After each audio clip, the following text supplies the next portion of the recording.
迫不及待沉睡中醒来，故事从这里揭开，感受着呼吸越变越暖，安静到澎湃，奇迹般的力量，想拥抱你的心跳，牵你双手，看世界那么缤纷，等你探索。当生命有了呼唤，期盼未来，换我迫不及待，要在你生命中陪伴。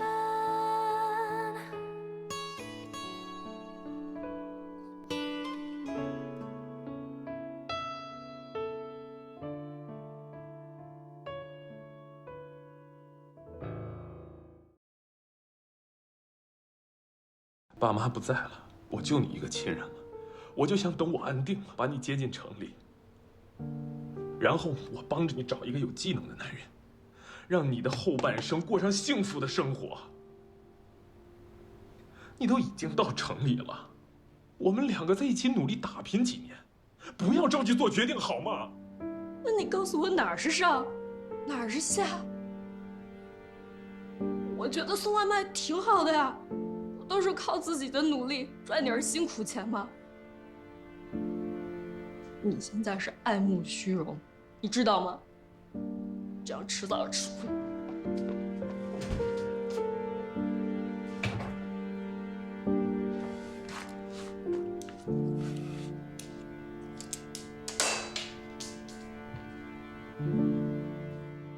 你给我的药肯定有问题，我跟你说，灌肠就没灌干净，根本没灌出什么东西来。不可能给错药的，没灌出什么东西。会不会是你最近几天没怎么进食？我自己有没有进食，我自己不清楚吗？你现在去给我查你们库存，你去看看是不是多出来一包灌肠药。去呀！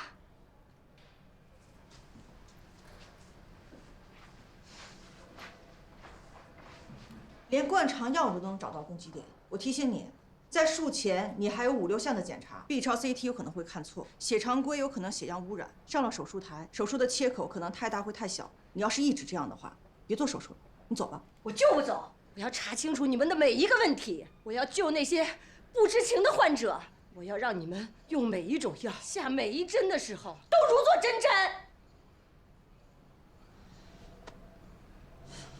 徒弟，别生气，好好沟通，好好沟通。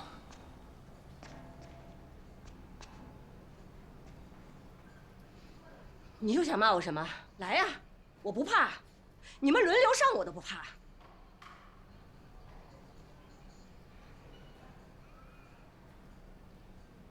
你什么意思啊？向遗体告别啊？咒我死呢？对不起，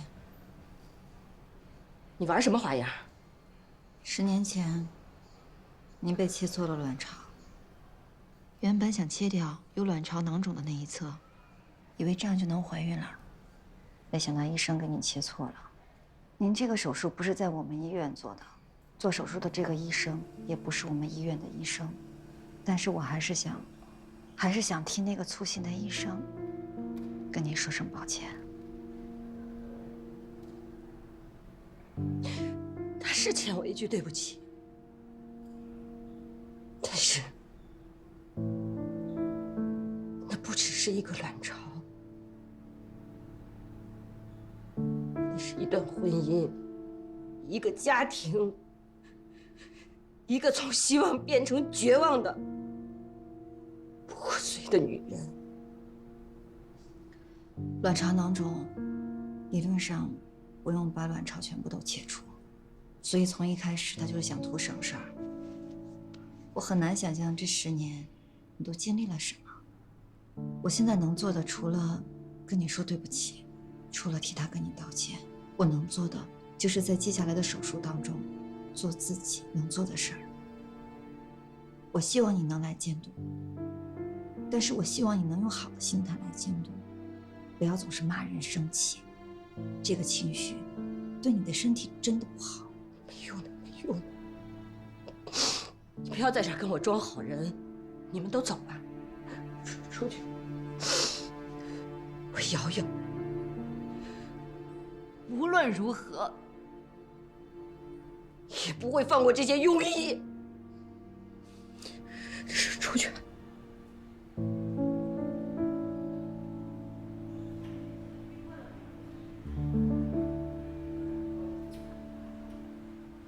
冷，好冷。患病的右卵巢和正常的左卵巢，用手摸都摸得出来不一样。那个医生是怎么做的手术啊？喝了2两，肯定是喝醉了。这心病啊，还是得心药医。我觉得他现在这个状态，得每天有人开导劝解他，要不然就算是手术成功了，我看他也存活不了多久。一个已经被仇恨占满了一切的人，劝解开导有用吗？那些被他赶走的医生和护士，难道之前没有劝解开导过他吗？在他眼里，我们是对立面的，说什么他都很难听进去。要我说啊，等他割完了肿瘤，身体状态恢复一些，心情自然就会好很多。你现在在这瞎折腾，就是浪费时间。我不想在手术室看见你，你出去，滚出去！你别喊了，你不难受吗？你来医院做化疗、做手术，为的是什么？不就是为了活下去吗？你那么想活，为什么要把自己作死啊？你要不想治疗，现在就可以离开手术室出去。那你为什么又要配合我们做所有的术前准备工作呢？你告诉我，你到底想不想活？我想活。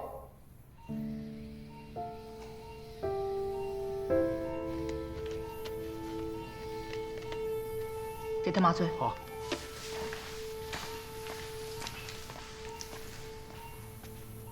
今天的手术是难度非常高的晚期卵巢癌肿瘤细胞减灭术。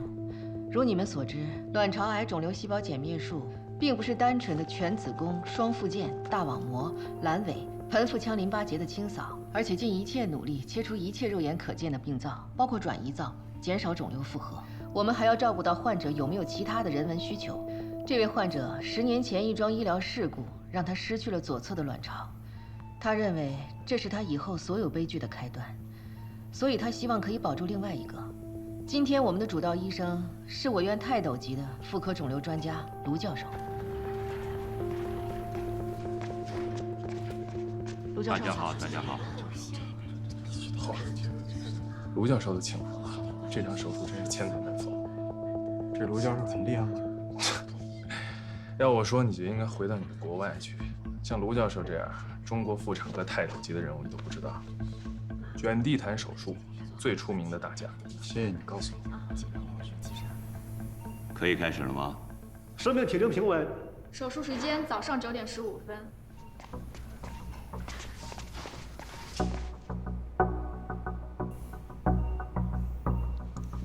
小黄，很久没站在左边了吧？当年能跟您同台，简直是天大的荣耀。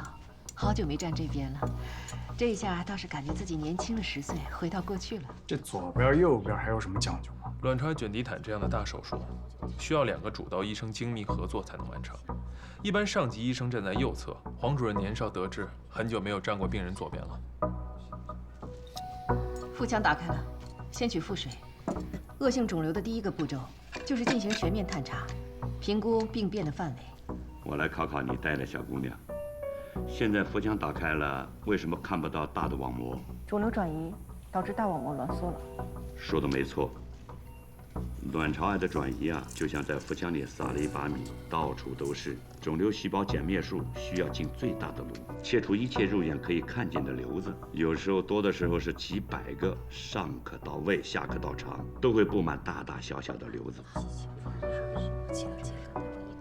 这就需要医生有能力，需要医生有坚韧不拔的毅力，更需要医生有一颗为病人付出的心。好，洗手，继续探查。右边的卵巢有一个巨大的包块，周围的粘连非常严重，膀胱和子宫的直肠窝都有受累。摸一下肝的周围，有个包。下一步是横膈，横膈上面密密麻麻，摸上去像癞蛤蟆皮。不意外，横膈非常容易转移。哎呀，我看一下小肠。一个区一个区看仔细。先做网膜。网膜柄附近的肿瘤，医生的血管特别多，一定要一边做一边止血，每一个小瘤都要做止血处理，我们绝对不能二进宫。你们说说，为什么要严格止血？卵巢癌肿瘤细胞减灭术创面很大，手术时间长，麻醉深，而且血压也比较低，所以微细的血管是不会出血的。但等到麻醉过后，血压回升，小血管就会重新出血。这次手术找卢教授来，就是因为这个手术需要团队的作战。我夹住血管，卢教授立刻进行血管结扎，这样我们才能保证一个都不漏。网膜拉钩的小大夫，你辛苦了，这要持续的拉，把手术视野暴露好，你要加油哦。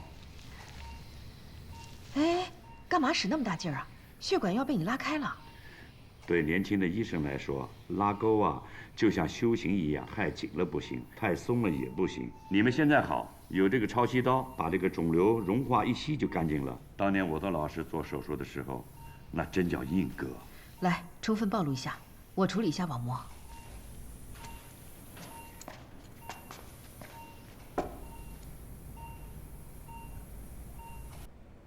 为了患者能多活几年，就这么一小支一小支留的割，这个患者还对10几个医生护士出言不逊，真应该好好让他看看这个过程。哎，我问你啊，像这样一场手术，在国外需要花多少钱？不知道，没得过卵巢癌，没做过这个手术。硬骨头来了，皮门附近的网膜切除，网膜与脾脏形成粘连，分离要格外小心，不能撕到血管，这里要用超声刀。患者很害怕手术过程当中有并发症，害怕也没有用啊！卵巢癌手术因为撕伤皮导致整个脾脏切除的，绝不罕见。小姑娘，术前你是不是跟患者打了包票，或者被患者说怕了？我没有，你有。切口还要开大。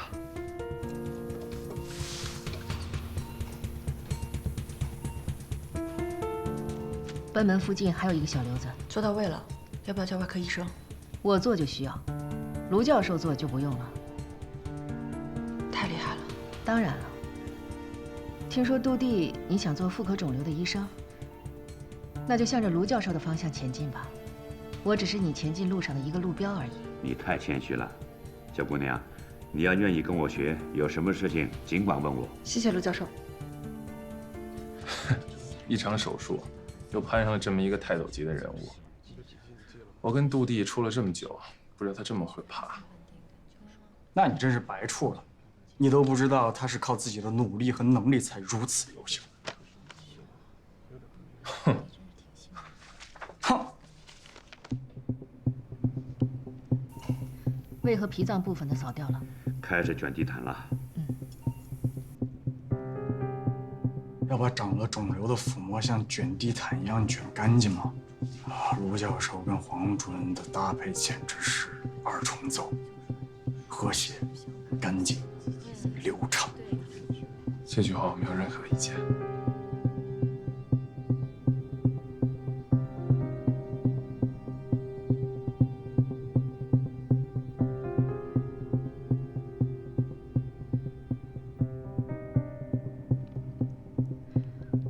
膀胱没有损伤，卷完了，整块腹膜切掉了。现在松气还太早啊。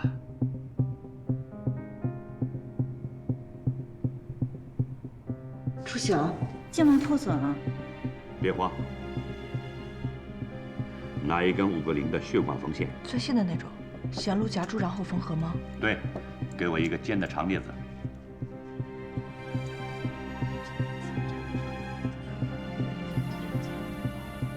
用尖镊子压住，洗干净，把口缝上。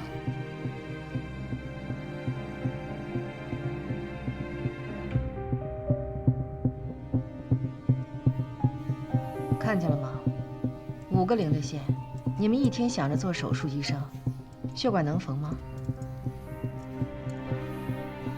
好了，继续清扫。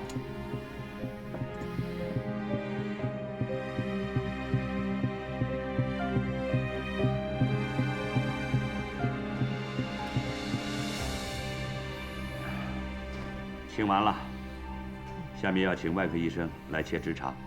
我们的任务完成了，小黄下来吧。马上。聪蕊，你过来，扶我一下，我的腿动不了了。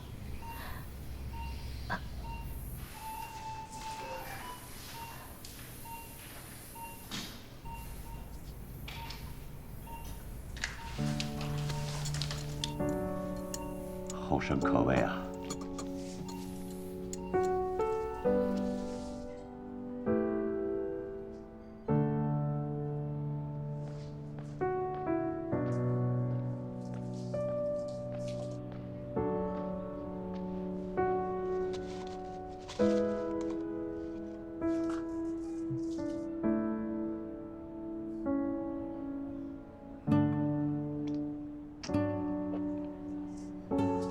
吓到了。与其说吓着了，不如说被震撼到了。像我这样连医人都做不好的医生，还要去跟人讲医心，实在是太可笑了。卢教授这样的人，是符合肿瘤方向的大神。他对你们这么耐心，再加上他手上堪比顶级外科医生的技术，还有他的学识和经验带来的气场，谁见了不说震撼？行云流水，你知道那种行云流水的感觉吗？卢教授的刀没有1秒钟的犹豫，哇，太完美了，简直就是艺术。你是不是还要看回放？这种神仙手术视频当然要看几10遍了。嚯！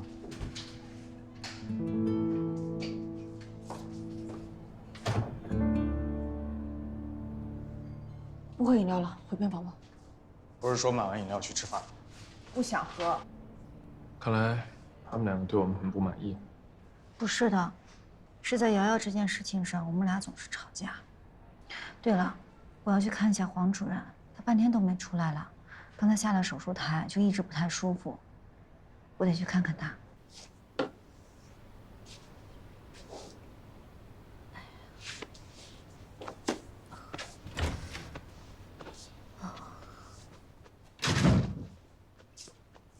怎么肿成这样了？哎呀，帮帮我！孕晚期，子宫压迫下腔，静脉回流受阻，没事。哎，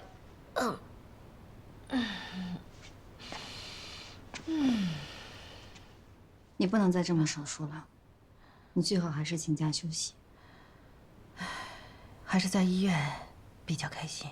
自从你上次回来以后，无论我怎么问你，都说没事儿。孩子上次在派出所到底怎么了？还有你身上的伤，我不想再提起这些了。总之，都过去了。老师，我知道你很坚强，你特别优秀，但是我真的不想看到你受伤害。当然，我也知道，你不想把没面子的事情告诉我这样的一个菜鸟，但是你能不能答应我，一旦发生任何你觉得危险的事儿，你发一个暗号给我，可以吗？你必须答应我，你要是不答应我，我就把你受伤的事情告诉所有人。什么暗号？明天手术你来主导。行啊，挺聪明的。一来看起来就像一个特别正常的工作安排，二来又是不可能发生的事情。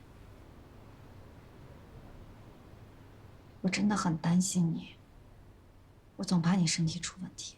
好了，我已经答应你了。扶起来吧。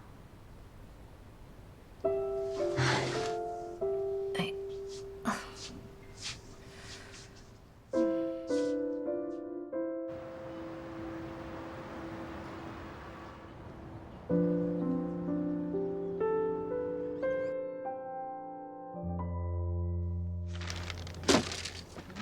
什么时候去买的奶茶？瑶瑶出院前给大家买的，说是感谢医院救了她的命。他这么嘴硬的人，竟然还会说感谢？我以为他走的时候得说，我要是出现什么问题，我就拿你们这帮庸医试问。之前有多横，现在就有多感激，也是个可怜人。他这本书送给我了。他觉得，如果医院里面都是像我们这样的医生，这本书也就不存在了。这里面写的什么呀？给我看看。先别着急看这个，我还有更重要的东西让你看。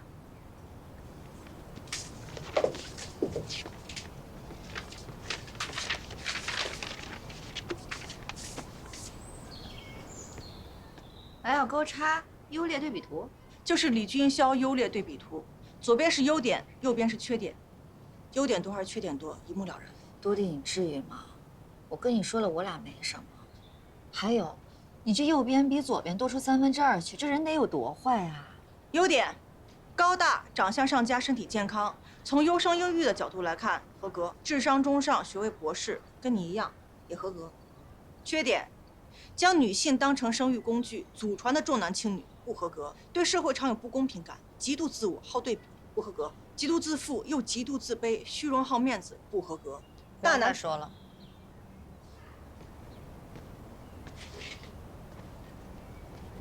怎么了？我说的是事实，你也知道的呀。我哪说错了吗？我们俩可能处理感情的方式不一样，就好比我跟冯远航离婚了，我是不会说他不好的。你这样说李军霄，我很不喜欢。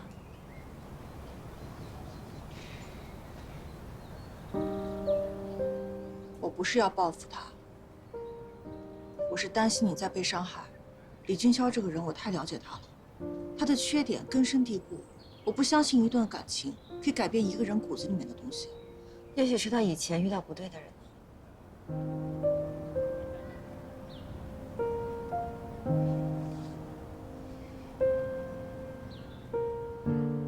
你喜欢上他了，对不对？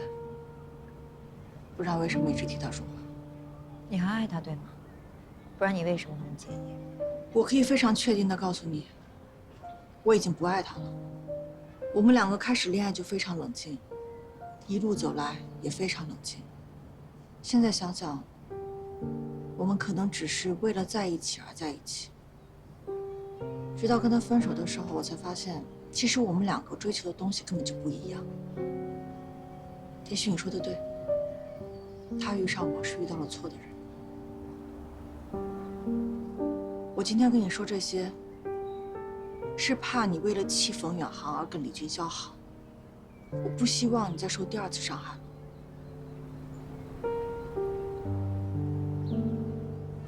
我是真的在关心你。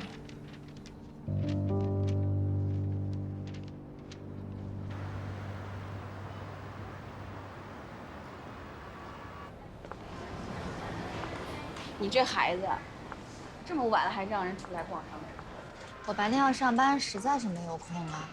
这楚楚马上就要生了，再不给孩子买点东西，孩子出来该讨厌我了。你那么喜欢小孩，宝贝一定很爱你的。这个呢，是我妈妈家族里面第1个孙辈。本来我那个呢，应该是第2个，还想着出来之后捡捡孩子点衣服穿什么的。结果还会有的，都会有的。我的旧衣服给你留好，随时欢迎来拿。你就听他这么一说吧，这以后真的怀孕了，肯定全套都是新的。我觉得打扮小孩是一件特别美好的事情。楚楚啊，我实在不知道你缺什么，你别光溜达，你好好选一选啊，看好的，通通我来买单。是呀，也不知道男孩女孩，你说这买什么颜色的也不知道。我买东西的时候也很发愁，本来想悄悄请聪月帮忙看一眼，后来一想，算了，不能让表姐违反纪律，我啊就当开彩蛋了，还和他爸打了赌，我赌女孩，他赌男孩，谁输了谁请吃豪华大餐。那我加个码，你说吧，加哪边？我想想啊，男。哟。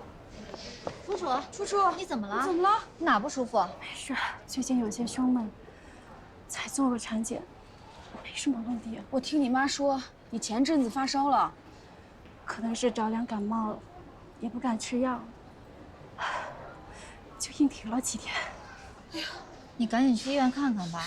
你这胸闷加发烧，如果严重的话……楚楚，你怎么了？楚楚，这怎么回事啊？猪，孩子，你别吓我啊！怎么办呀？你先别叫，找人。啊，有人吗？快来人呐！这有人昏倒了，快来人！打120，打晕倒了，是个孕妇，在5楼婴儿用品这边，好像没呼吸了，你快救救她呀！我不去救她怎么了？我救错了怎么办呀？你是医生啊！这里边只有你一个医生啊！你不救她谁救她呀？啊！先给她猪，放平。这怎么办呢？这是。CPR，对。猪，醒醒！妈，她有遗传性心脏病史吗？没有吧？我也没听说过。猪，爆发性心肌炎，打120了吗？打120了吗？打了。这有医疗箱，看看有没有用。AED 给我。男士回避一下。你这是要电他吗？不会有事吧？心脏骤停，80%以上是因为时差。他现在无心跳、无阻止呼吸、无循环紧张，虽然对胎儿有影响，但是现在救命要紧。我能帮上什么忙吗？妈，让。猪，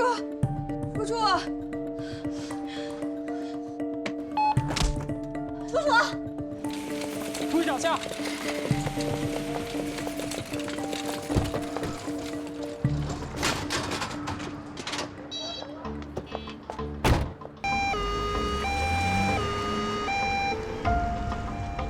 先确认胎儿在宫内的情况。还有什么？患者孕34周加4，主诉前几天有感冒、胸闷，刚才忽然失去意识了。CPR 急救之后才恢复了心跳，但是断断续续的。你是医生？我是正畸妇产科的。我现在怀疑他妊娠合并爆发性的心肌炎。心源性休克，有时差，还得出差。我给急诊打个电话。喂，我是妇产科的住院医师吴聪瑞，现在护送一个疑似妊娠期合并爆发性心肌炎的患者过来，还有20分钟就到了，请联系麻醉科，准备体外循环下剖宫产。现在就准备体外循环，是不是早了点？不早，他爸爸这么急，肚子里还有个孩子，恐怕要上体外循环的情况下跑了。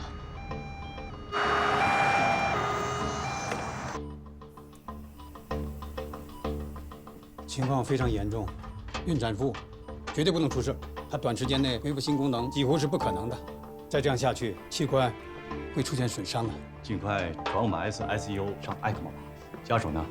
我是他的家属。市级更台电话要求我们准备了吗？对，是我们科室。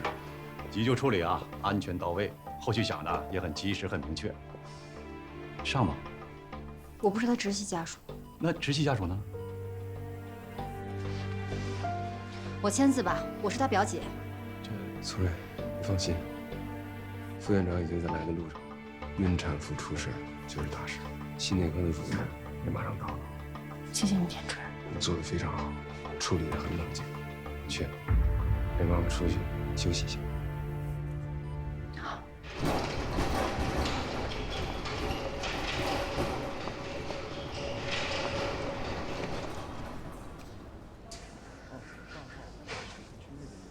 玉润，刚才你们说那个什么猫，是什么意思呀？楚楚的心脏有很严重的问题，已经不能支撑全身的循环了。ECMO 是一种顶尖的体外生命支持技术，它可以代替人的心肺功能，让楚楚的心脏和肺脏得到充分的休息，也有充足的氧气，这样给医生准确的诊治她，争取时间，要不然楚楚人很快就没了。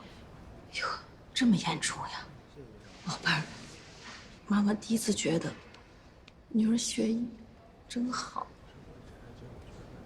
妈，ECMO一天是很贵的，也不能走医保。小姨会不会怪我？这命重要还是钱重要呀？如果小姨真的怪罪下来，那咱家出这钱。多少钱？加上重症监护室住院，1万多一天。一天1万？哎呦，这么贵呀！姐。怎么样了？楚楚刚才晕倒是心源性的休克，紧急彩超显示的是爆发性的心肌炎，这样下去楚楚就猝死了。所以我亲自给她上了埃克莫。什么？埃克莫？你知道吗？对，我在电视里见过。那上埃克莫的，不是都快死的人了吗？哎呀，这楚明还好好的，我要去见楚楚。小姨，你先别着急，现在埃克莫的团队正在给她穿刺植入埃克莫。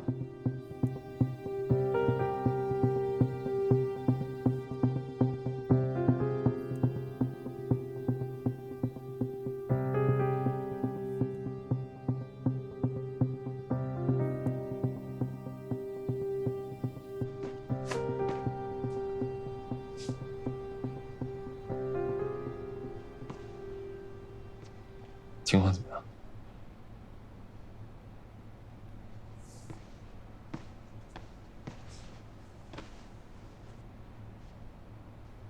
吓坏了吗？自己家里面人真的好后怕，生怕自己做错了哪一步，被家里人记恨一辈子。可是你做得很好啊，你用医生专业的态度，上埃克莫也是唯一的选择，如果不上人就没了。我根本就不专业。我当时真的吓懵了，我连 CPR 怎么做都忘了，我不是个合格的医生。宋蕊，你是个合格的医生。我现在该怎么办？田主任让我判断妊娠终止的时间。你要跟随你医生的本能，利用你这么多年所学的医学知识，宋蕊，你本来就是可以的。这次急救也证明了这一点吗？以后你要自己决定很多重要的事情，这样你一定能赢过毒敌的。可以吗？什么叫可以吗？当然可以。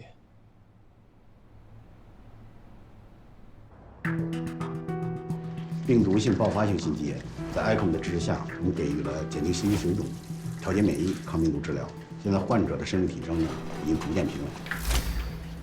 妊娠期加重了病毒的感染，母体心功能急速恶化，严重缺氧。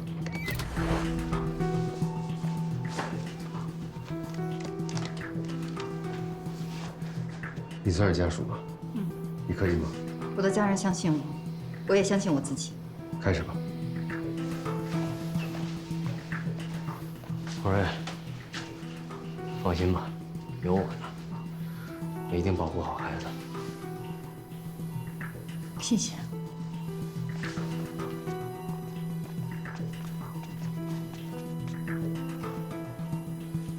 手术时间9点10分。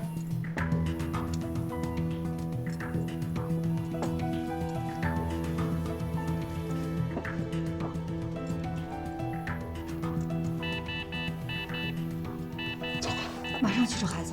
拉住，我只有30秒时间。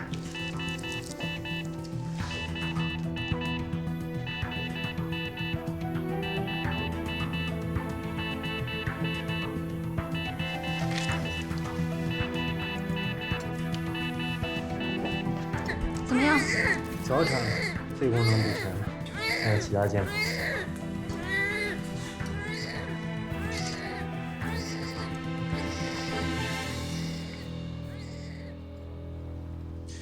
这些量表和流程现在看起来都比较合理，但我觉得还是小范围的试用一下，看看是不是还有地方需要再调整。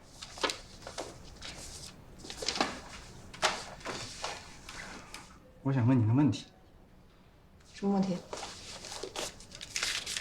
我去花园找你的时候讲到这个，你可不可以告诉我，你还爱他吗？怎么会这么问呢？我写的几行字和你的问题有什么关系吗？看着我的眼睛告诉我，你还爱他吗？为什么所有人都问我这个问题？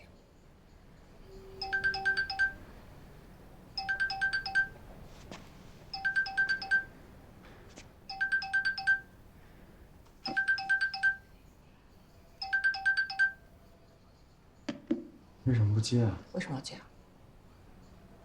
万一找你是你妈有什么问题呢？不可能！现在就算是星星、月亮，他们都会摘给我妈的，只要为了肚子里的孩子好。连被蚊子咬个包都要问我能不能用花露水，这一天一直给我打电话，肯定不是什么好事。不一定的，虽然大家都很在乎你妈妈，但是根据我这几个月在妇产科的观察，就算很多家庭很照顾胎儿跟母亲，但是还是有一些迷信跟知识盲点。而且以你对你爸的了解，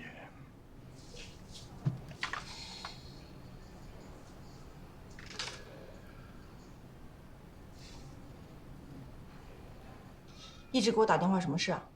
你还知道接电话呀？你还在乎你妈的死活吗？少说废话，到底什么事？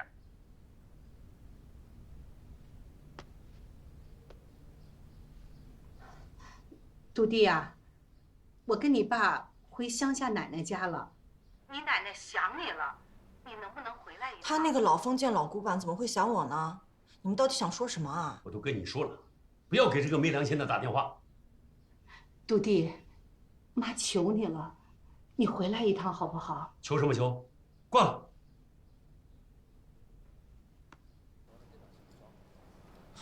你看，自讨没趣。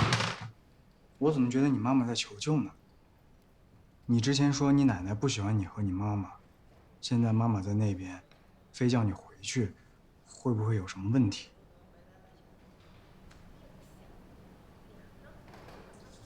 我回去。我陪你回去。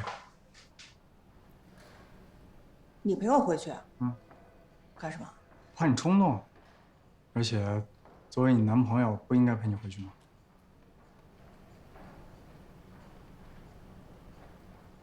难道是我对这边的习俗有什么误解？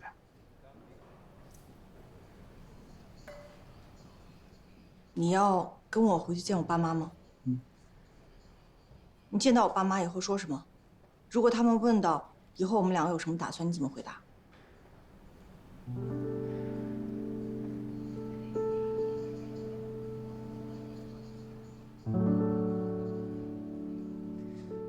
你想清楚，在中国，这是件严肃的事情。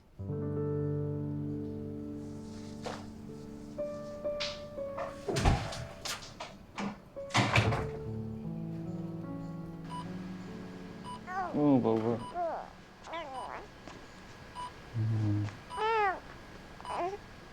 谢谢您，还特意送孩子过来。虽然孩子还算健康，但毕竟是你家的事儿，我不放心。楚怎么样？还没醒。之前妹夫跟他讲了很多话，都没有什么进展。今天就是让他听听孩子的声音，看看他会不会醒。楚啊，你听见了吗？是我们宝贝儿的声音，是个儿子。之前你不是说想要个女儿来继承你的美貌吗？然后给她穿那种特别好看的小裙子。可是不好意思啊，这次是我赌对了。你看，是一个像我一样大大咧咧的儿子。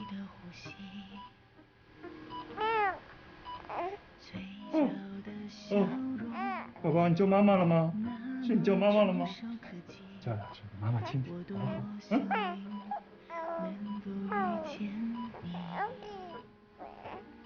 小小手掌，轻轻牵起，我的心中有了勇气，陪你走过所有四季更替，你的成长点滴，我写进心底。我听见最幸福的哭泣，空气都变得那么甜蜜。聪瑞，我送你回去吧。别了，还是我送他吧。你能不能离他远点？你能不能离他远点？别吵了。师兄，你问过我，你还有没有机会了？我现在回答你，没有了。我只想要一个坦诚的男人，所以我决定跟李俊霄在一起了。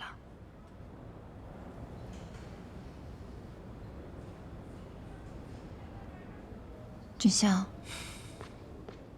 自从上次你跟我说完那句话，让我明白，一个人可以把最糟糕的那部分坦白给我，那这个人就是可以共度一生的。因为男人最重要的品质，就是诚实。宋蕊，我没车没房没钱，未来还不知道要熬几年。你真的想好了吗？你是医生啊，是多么神圣的职业，出身有什么关系啊？刚才我看到楚楚，他们一家人因为爱战胜病魔，互相扶持。如果人生没有爱，该多么无趣啊！我始终相信心的力量和爱的价值，所以我们好好相爱，好吗？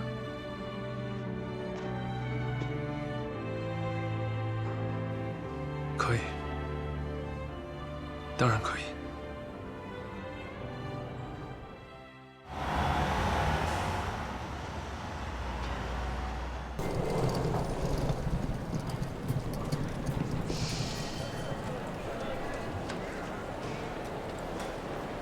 来，抓紧时间检票了啊！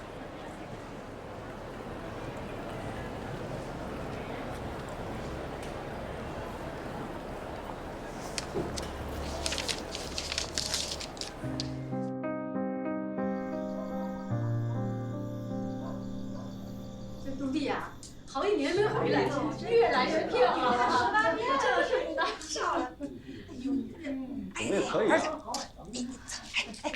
快跟你姐好好学学，人家呀是博士。